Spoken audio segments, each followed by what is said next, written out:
You're standing on the banks of the Nile 4,000 years ago. The air is thick.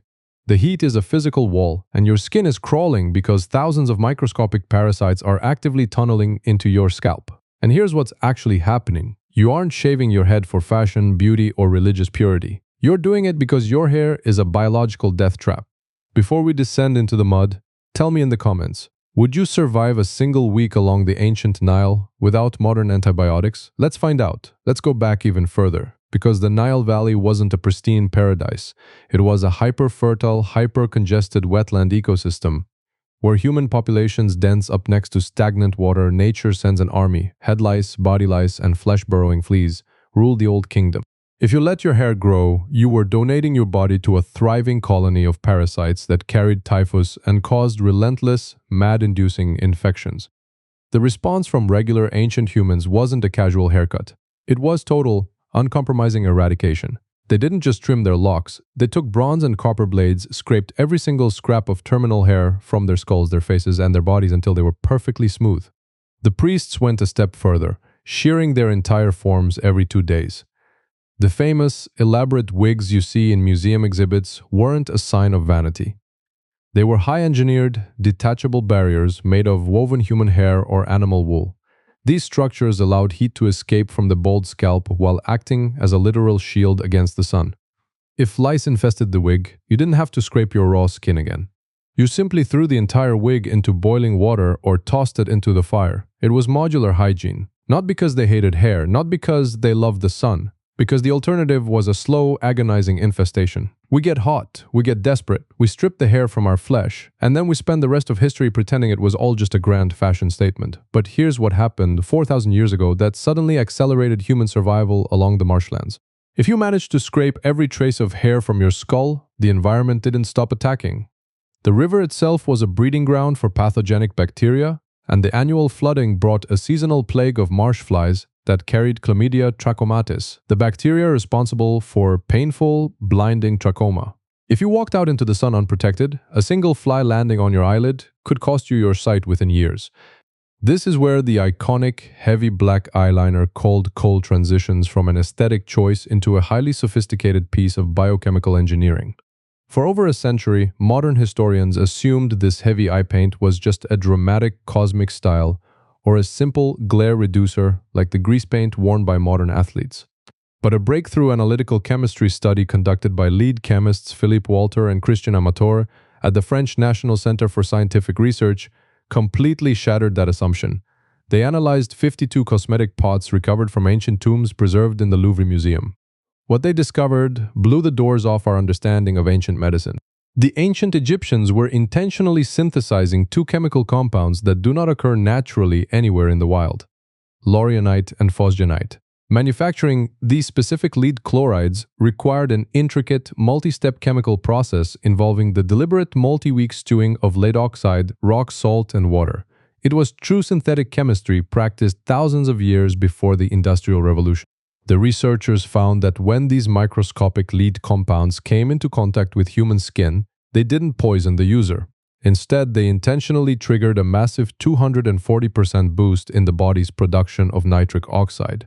Nitric oxide is a critical signaling molecule that supercharges the human immune system, sending a rush of macrophages and immune cells to the delicate tissues surrounding the eye. Every time an Egyptian painted their eyes, they were activating an invisible microscopic chemical shield that instantly killed invading marsh bacteria before an infection could take root.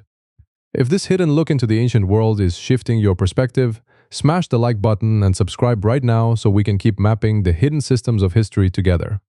One stroke of black paint, one altered immune response ripples across a city of blind survivors.